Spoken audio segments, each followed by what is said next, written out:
Hi everyone, my name's Carrie. I'm a facilitator with Roses. I'm Tina. I'm also a facilitator with Roses in the Ocean. And welcome to the Lived Experience Feedback Loop 1 for the co-design of Western Sydney LHD's local safe haven service. Thanks, Tina.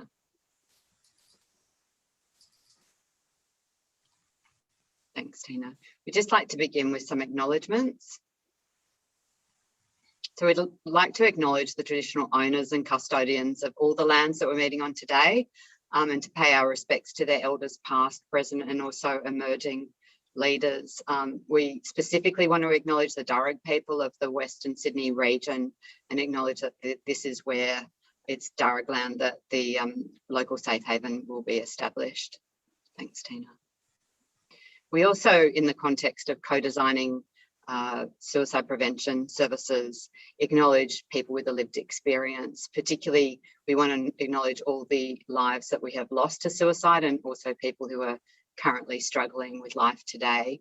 And we'd also really like to acknowledge, and you'll see when we walk you through the outputs of the process so far, how important the lived experience perspectives and insights are to these co-design processes and the uniquely valuable expertise that they're bringing. Thanks, Tina.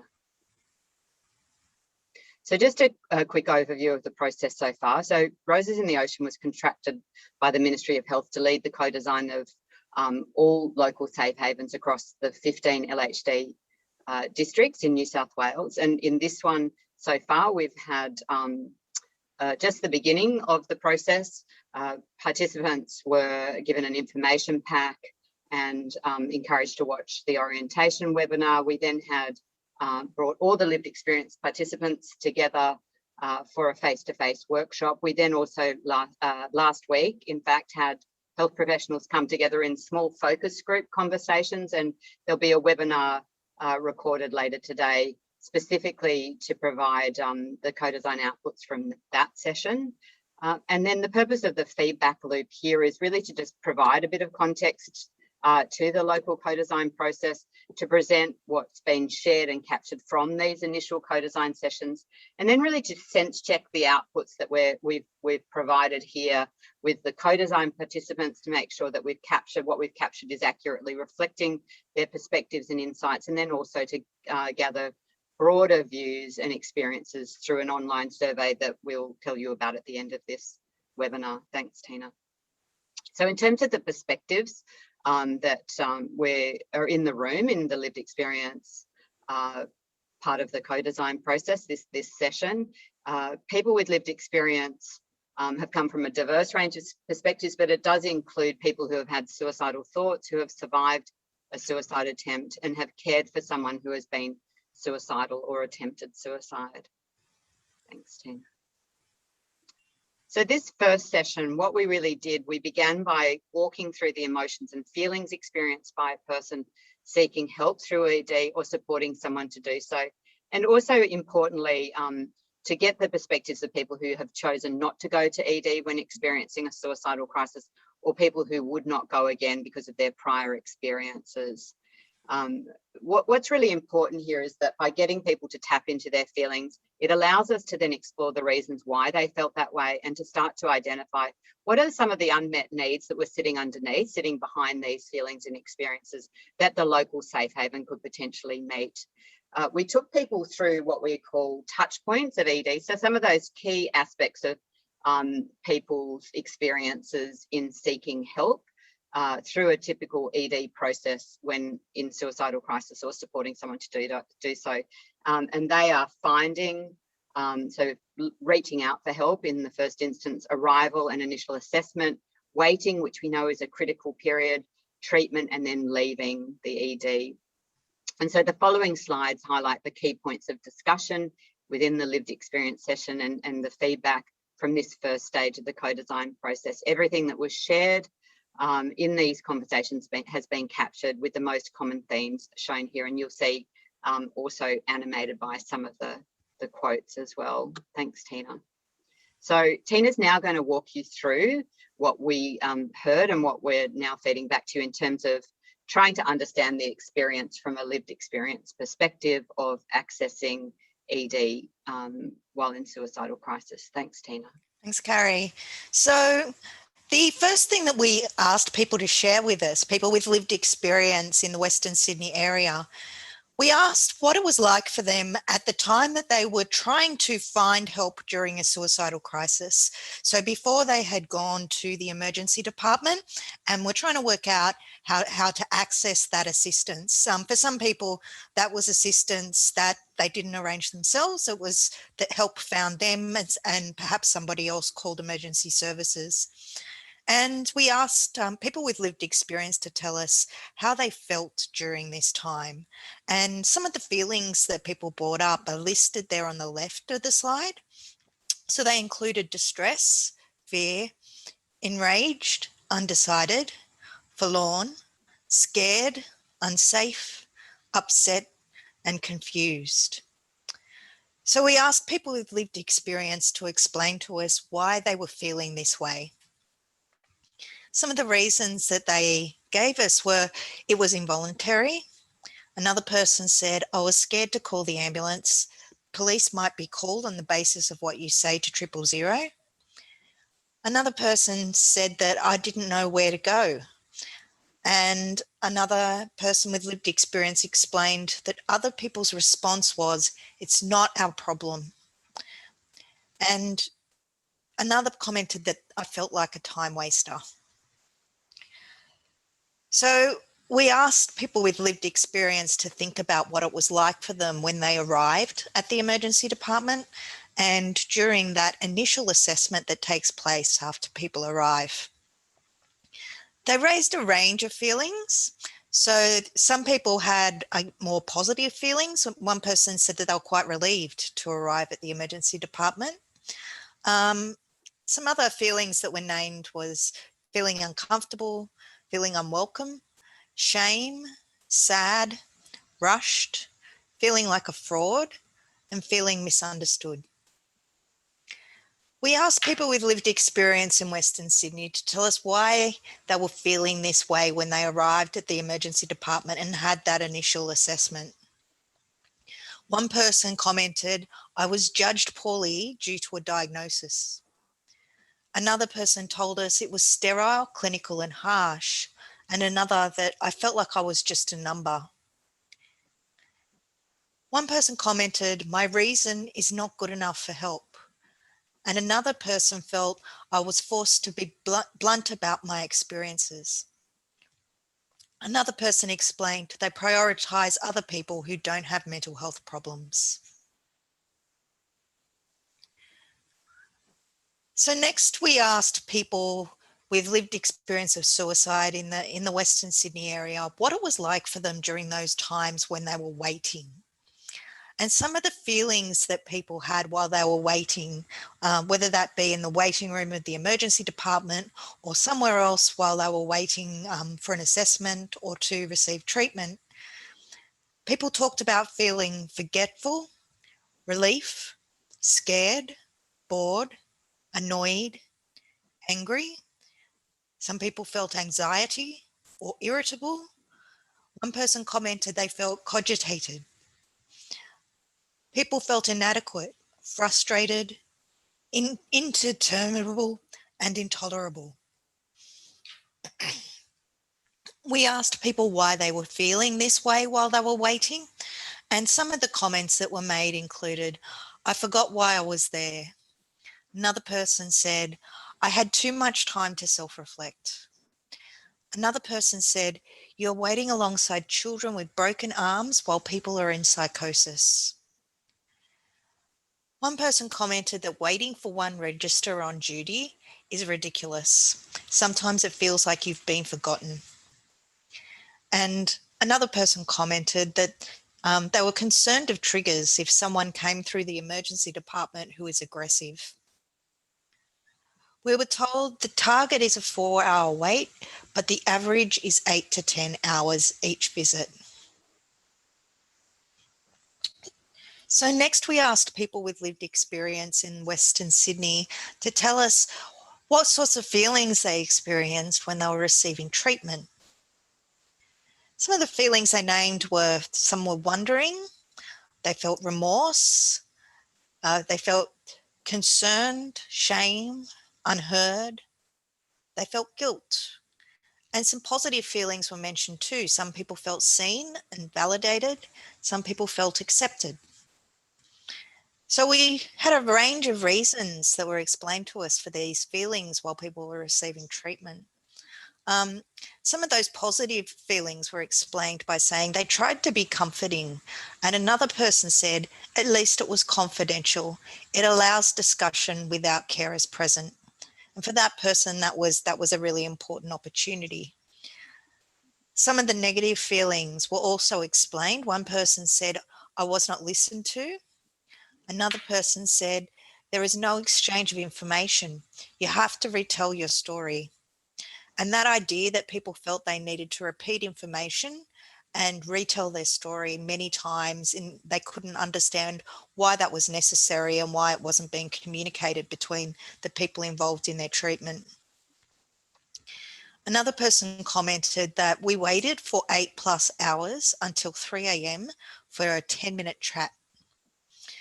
And another comment was, this person said, I was wondering, is there an available bed in PEC, or do we need to transfer to another hospital?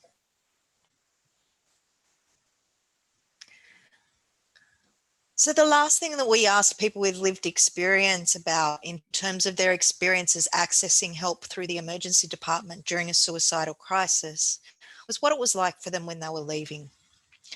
And people had a range of feelings, again, around this point of leaving after treatment, or maybe leaving directly from the emergency department, having been assessed and been told that they could go home. People felt empty, worthless, traumatized, pessimistic, dismissed, orphaned, abandoned, lonely, unwanted, and lost. And we can see a bit of a theme coming through with those feelings there. And there are a range of reasons given for them. So one person said, I needed more time. So they were referring to the fact that they felt they left from treatment earlier than they needed to. And another person commented, I didn't know where to go to get other supports. That was a comment that was echoed by lots of people who have lived experience in Western Sydney, that they felt after leaving that they didn't have supports and they didn't know how to access them. In line with that, some other reasons we were given were, I was kicked to the curb. I was pessimistic about my future. Another person said it was a waste of time and resources. And another said, they thought I'm never coming back. So after people who had accessed assistance through the emergency department during a suicidal crisis spoke with us, we specifically asked people who either had never been to the emergency department or who wouldn't consider going to the emergency department again about their reasons for that. And there were, again, a range of reasons that were shared with us. So one person commented the shame. I've been there too many times. So they felt that once they presented on a number of occasions that it was too shameful to return to the emergency department. Another person said that going to the emergency department made me feel even more suicidal. Another person commented it would be on the public record and it could end up in the family court. Another person told us they make you feel subhuman or less than. Another person said that if they present at the emergency department, that that's a work issue for them, that it has consequences for them in their workplace. Some people wouldn't go to the emergency department in terms of their response to questions. Those questions were, what can they do to me? So concerns about what would happen if they went to the emergency department, and also what help will I really get? And feeling like there wouldn't really be meaningful assistance available for them. Confidentiality concerns, and whether there would be people that the person knew present in the emergency department were raised. Another person said, I don't have the energy to go so far to get there to the emergency department. Cultural issues were raised. And one person explained to us, the emergency department don't get me, my culture or my language. Another person said, no one cares about suicidal patients when trauma is coming through the door. Or that I was not sick enough, and the idea that people wouldn't be a priority. And finally, one person told us, I'll feel worse sitting there and waiting forever in a distressing environment.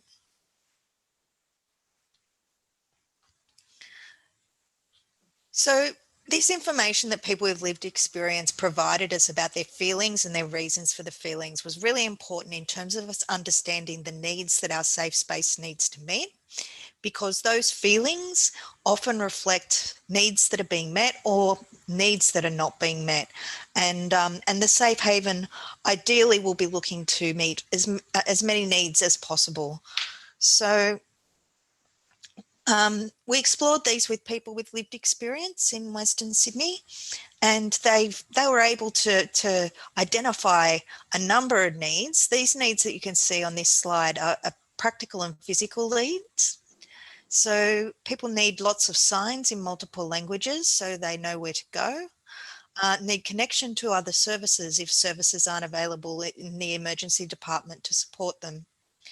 They need support and follow up after leaving, and this need to be contacted to check how people are going and to connect people with services was raised quite a bit in the conversations we had in Western Sydney. They need an environment and staff that are welcoming. They need immediate support as soon as they arrive rather than waiting for long periods. They need the ability to walk in by themselves, that brings independence and respect rather than being brought in by another service or emergency services. They need to be offered choices and the ability to decide their own level of distress. So people talked about what they needed was to be able to determine whether they needed help rather than have another person determine that for them. People needed to be able to communicate without words. So the example that was raised is that maybe people could sit in a different coloured chair to indicate the level of distress that they were feeling at that particular point in time. People also need activities to do to help distract them or help them process what's happening. So they need to be able to draw, for instance, or things to write with. A lot of people said that if they had the opportunity to write and journal and process their feelings, that would have been really, really helpful at that time. And they need a separate space for people who are there for their mental health. So a quiet room, a sensory room, separate spaces for privacy. The needs that people identified in relation to connection with other people are all presented on this slide. And people with lived experience in Western Sydney place importance on meeting their need for empathy and understanding. They need calmness, not aggressive treatment. They need acknowledgement of what has happened and of their feelings and need validation. They need that connection to be non-transactional and authentic. It needs to be supportive. They need to be listened to and heard. People need smiles, reassurance, and acceptance. And they need staff who have an awareness and understanding of mental health that is not just based on a label. And a number of people talked about finding it particularly distressing to be understood through a diagnosis that they had been given or a label, rather than to actually have people talk to them about their real needs and what was going on for them. People need to build rapport as the foundation of the connection.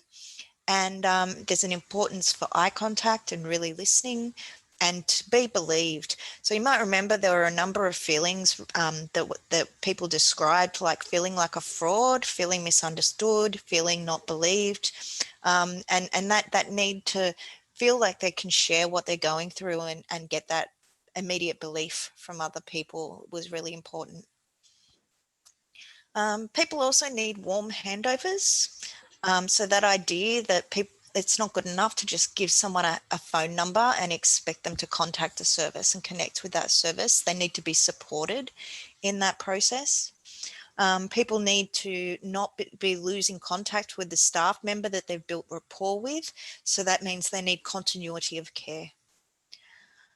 They need non-clinical language to be used, and for confidentiality, they need the connection to be nurturing and to be treated with humanity.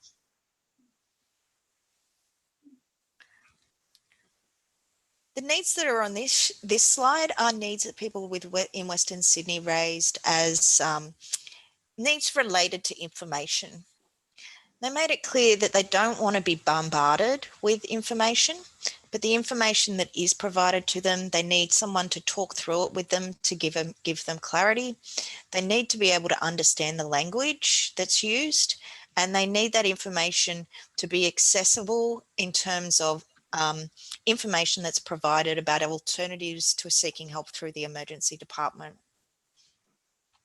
They need greater awareness and clarity around what is available in their local area, who can access these sources of assistance, where to go to get assistance and support, and what locations offer what services. They need certainty as to what's going to happen. They need to know what's happening now, what's happening next, and what to expect. People in Western Sydney with lived experience said they need to be provided guidance or a plan that involves options. And they also need information about what they called do-it-yourself treatment. So that meant tips on how to cope and how to help yourself. People also need to know where you're at and how you're progressing in the queue. So that was a comment made in response to the waiting times and not knowing how much longer people would be waiting. And they need clinicians and other health professionals communicating with each other so that they don't have to retell their story to every single person. They'd also need direction provided to carers, family and friends on the right thing to do and the right thing to say to support a person in crisis. And just some other needs that were raised that, that sort of don't fall into those categories, but were quite important that came up during the discussion. It was strongly felt that there was a need for no police involvement. Also a need to be given as much time as you need. So a lot of people felt rushed. A lot of people felt that they were sent home before they were ready to go home. And they want to be given that time. There's a need for supports in place for readjusting into the community and into everyday life after admission, and also for the staff to be in a good place themselves. There was definitely concern that staff who are not experiencing positive well-being themselves and positive mental health may not be the best people to be assisting them when they're in a suicidal crisis. And finally, they said people need to be involved in their own care and an active participant in their own care. So we're now going to have a look at, we're going to move from exploring those experiences, those feelings, the reasons for those feelings, and exploring what kind of needs might be underlying those feelings. And we're going to move into the beginning of the very exciting co-design of alternatives to the emergency department. So I'm going to hand over to Carrie, and she's going to talk to you about the values that came up in our conversations. Thanks, Tina. Yeah, I hope that people can start to see just all the very rich information that people with lived experience locally that are participating in the co-design have already contributed to the development of the safe space. And as in your local region, as Tina said, we'll start to show you some of the bright ideas that they came up with.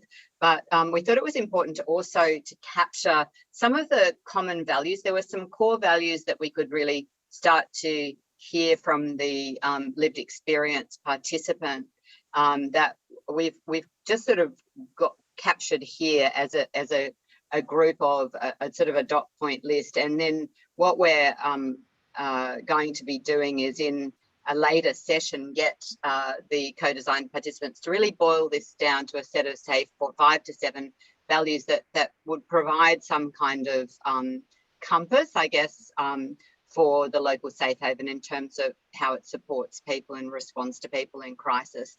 just by way of orientation here, we've also just got the list of the ministry, the sort of broader values and principles that were already determined through the Ministry of Health's co-design forum, which really kicked off this Alternatives to ED initiative towards the end of 2019. That was bringing together people at a statewide level, including people with lived experience. And these are some of they're core values, but you'll see they're sort of guiding principles and really sort of an approaches to a non-clinical service. So empowerment, risk tolerance, non-judgmental, welcoming, responsive, compassionate, strengths-focused, hopeful, holistic, self-determination, human connection, collaboration, integration, respectful, evidence-based, dignity, inclusion, choice, and person-centered. And I think you'll start to see how those very much align with what we're hearing from people with lived experience locally and what they're wanting the local safe haven to do and be. Here are the lists that have come out of the local session. As I said, we're going to be sort of boiling those down in a later session to some core values, but privacy and confidentiality, respect, empathy, compassion, choice, nurturing and supportive, safety, listening, authenticity, transparency, reliability, timeliness, non-discriminatory, human connection, and collaboration. Thanks, Tina. So they're the values, or I guess you might say the standards that that are starting to develop and emerge from the conversations that we're having with people with lived experience. We also asked the people with lived experience from Western Sydney to start dreaming. So it's what we call blue sky dreaming.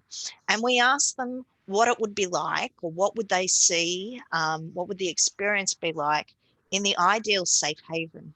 So we're going to present these ideas now. These are very much ideals, and we need to recognise that there are limitations, some of those created by expectations of the Ministry of Health, and there are some practical limitations as to what can be achieved. But it's really important that we do take this opportunity to dream, because the safe havens will not be set in concrete. They're going to continue evolving over time.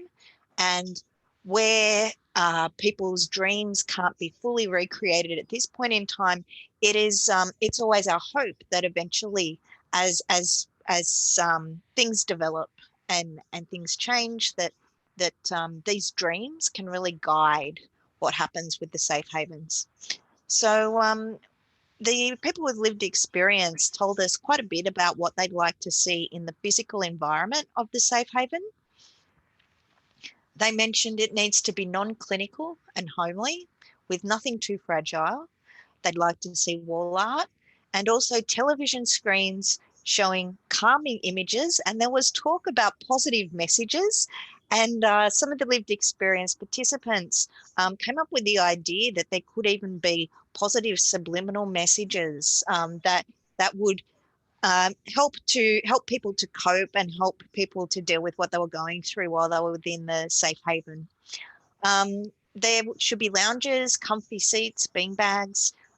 Again, the idea of colour-coded chairs were raised to indicate what type of support each person would like, or how overwhelmed they were feeling at that point in time. They'd like to see greenery, open windows, kitchen area, access to open space for fresh air without having to leave the vicinity of the safe haven. So within the boundaries of the safe haven, there should be open air space. There should be warmth. There should be places to rest. There was a suggestion that there should be a therapy animal, such as a dog. As well as that, some people talked about having a fish tank. And there was a suggestion that there could actually be an allocated space within the safe haven for animal therapy. They would like it to be quiet with dim lighting, and it should be a low sensory environment. And private spaces should be available with warm colours And it was suggested there should be stuffed weighted toys available in the safe haven.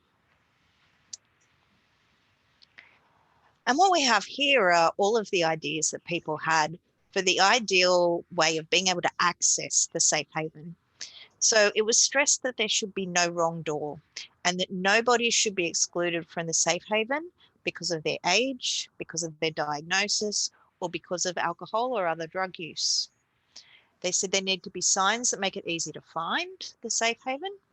And it needs to be conveniently located, ideally in multiple locations. And this is an idea that's come out of Western Sydney that hasn't really been prominent in other conversations, but the idea that there could be many safe havens available throughout the local health district that mean that everybody is able to access one fairly easily if they need to. It was said that that everybody is welcome, but aggression is not. And that there should be the ability to access the space in privacy. There should be less admin requirements. And one of the suggestions was that people could have a digital card with ID information contained on the card that would enable staff to look up their file using the card, which would mean that people wouldn't have to explain themselves, their story, and their personal details to people. It was suggested that there should be no paperwork and that the estimated wait time to speak with someone in the safe haven could actually be provided online. So if it was particularly busy, for instance, and it was expected that you would need to wait an hour in order to speak with a peer worker, that would be something available online. It was suggested that there should be the ability to go outside if there's a wait time and then get a text from the safe haven when they're ready for you to come in and have a chat with them. And the issue of how to respond to people who are quite intoxicated and also people who are aggressive, that was actually quite a topic of discussion in Western Sydney.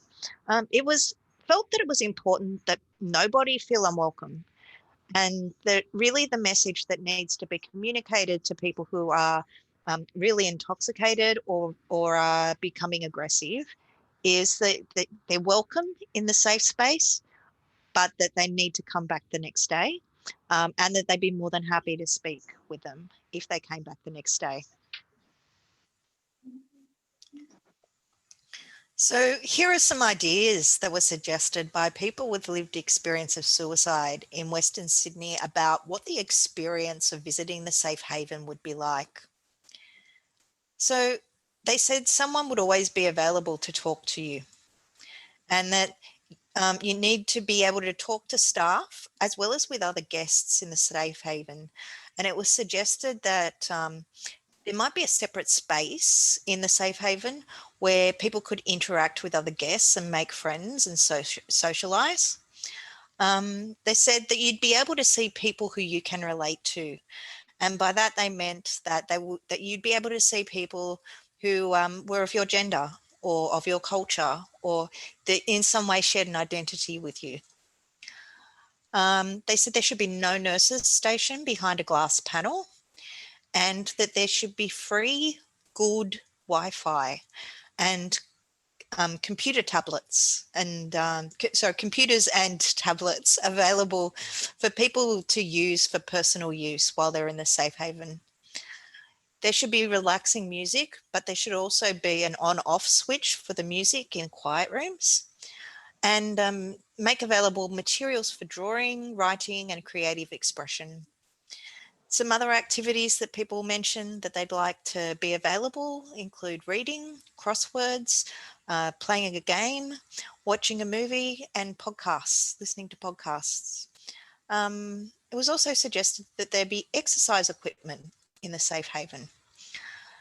People felt that food, tea, coffee, and water should be available for guests of the safe haven, and that there should be self-soothing activities and soothing tools. It was suggested that self-help and therapy books be available. And there was, again, an idea that is new. It's very unique to Western Sydney. The idea that alumni of the safe haven would be able to drop in every now and then for a chat. And so by alumni, they mean people who have been supported by the Safe Haven in the past. Would be able to come back and talk with new guests of the Safe Haven.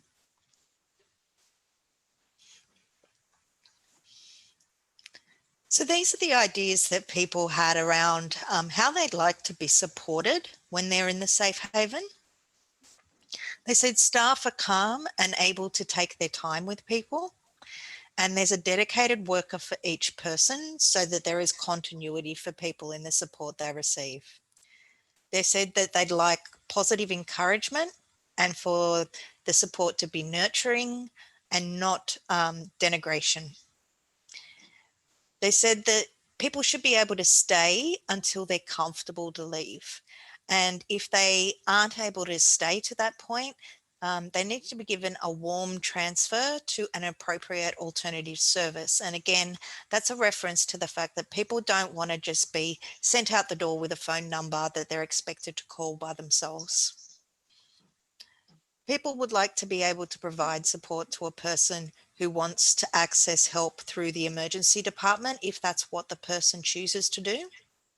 And they also would like to have access to a directory of services, relevant resources and education.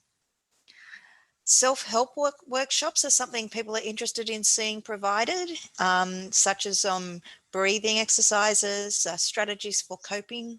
There was a suggestion that group therapy be offered in the Safe Haven, that they be able to link people with GPs and also follow up with people after they've left. So that's in response to that feeling that people had that after they left, after receiving help through the emergency department, that they were kind of left alone and they weren't really provided any support or assistance, and they don't want to see that happen with the Safe Haven. People would like support and reliable referrals for material needs. So some of the organisations and services that people felt they might like the Safe Space or the Safe Haven to connect them with include Centrelink, legal aid, housing, financial planning, relationship counselling, family support and employment support. So there was a real recognition that a suicidal crisis is about a lot more than a person's mental health, and that the Safe Haven needs to be able to help people access what they need in all parts of their lives. People would like help to access a free psychologist or psychiatrist for ongoing care. And also they would like to be connected to an advocacy network if that's what they need. It was stressed that the support that's provided in the Safe Haven needs to be culturally safe. This is a really important idea, and it's one that we're hoping to explore further with people with lived experience in Western Sydney in the future co-design processes. And also they would like the Safe Haven to collaborate with the person's family, carers and clinicians to educate society. So actually look outside the people and the guests of the Safe Haven and to educate society, police, nurses, emergency department staff and schools about mental illness. It was raised that pastoral and spiritual care is an important thing that can be provided by the Safe Haven. And also that therapeutic activities that people can do with their families could be provided, so that families would be invited into the Safe Haven in order to participate in these activities with people. So there were a few ideas that people presented around staffing. So it was said that the staff of the Safe Haven should be peer workers, social workers and occupational therapists. That there should be diverse workers so that people can choose who they feel most comfortable with to support them. They should have one peer worker available to greet people and then enough peer workers inside that everyone can be seen quickly. Now, we do know that the Safe Havens will have 2 full-time peer workers allocated to them. So that what can be achieved with that staffing allocation is something that can be explored. They also suggested that there could be a volunteer network. So there was recognition amongst people with lived experience that the two peer workers was inadequate to achieve everything they were hoping to achieve. And they suggested that people who have graduated from the service could come back and volunteer and provide support to people on a volunteer basis. So in terms of opening hours, ideally, people with lived experience in Western Sydney would like to see the safe haven open 24/7. It was acknowledged that this is unlikely and not possible in the when the safe haven is first opening. So it was suggested that hours could cover all peak periods when other services are not available. So that includes evenings and early mornings.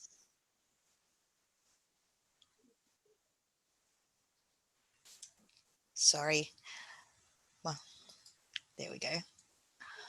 All right. So they're all of the great ideas that people have already shared with us in Western Sydney. You can see that people with lived experience are already building quite a clear picture in their minds as to what they would like this safe haven to be like. So I'm going to hand over to Carrie now, who will tell you a little bit about where we go from here. Thanks, Tina. Yeah, as Tina has been saying, you see incredibly rich outputs from that lived experience session, just from the one session.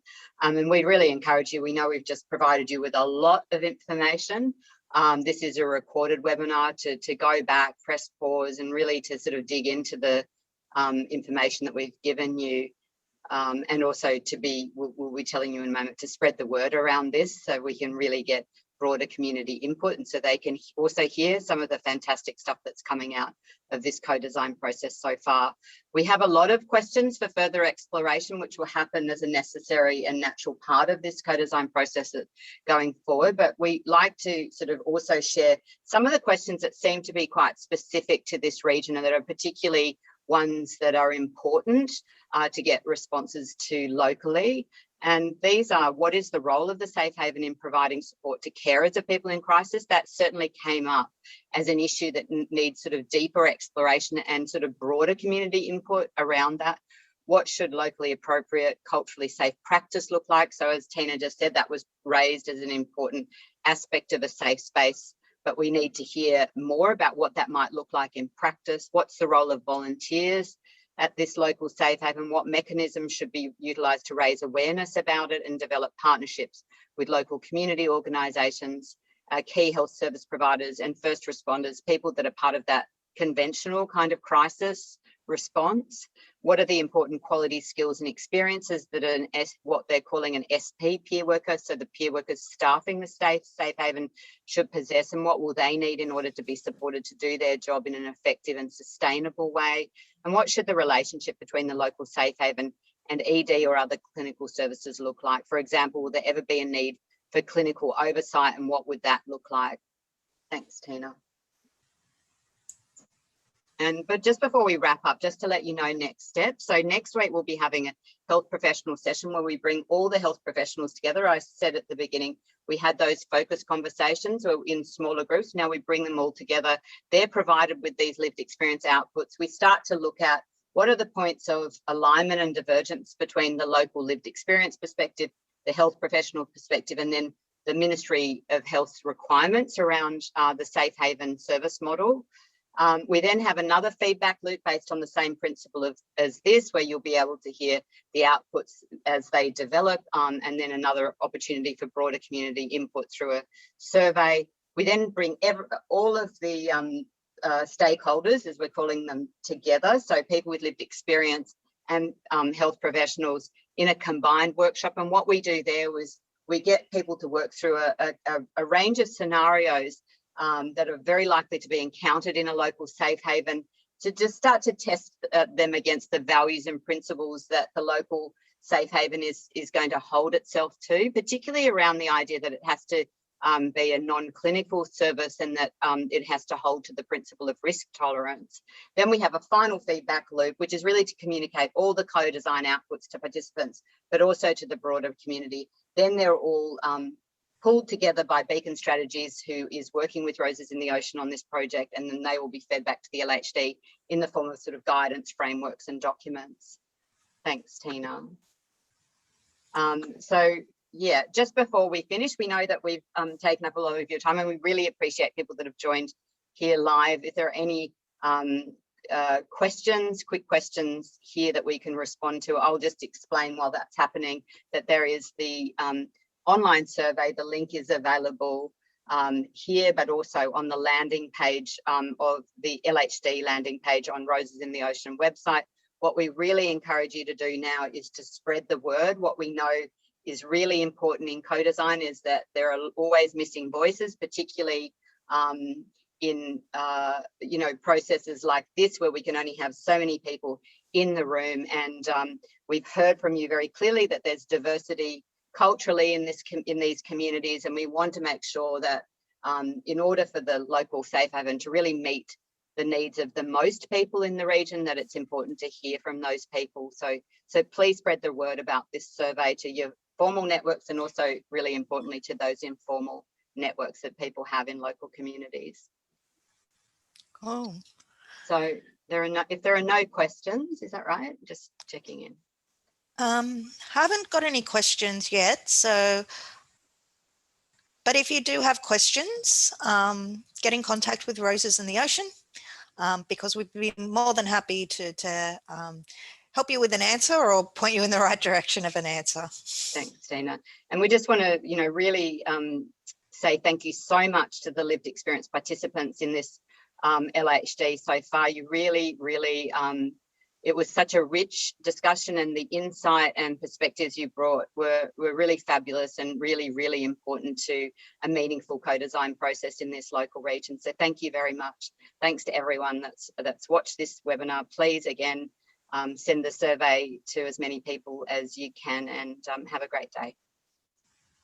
See ya.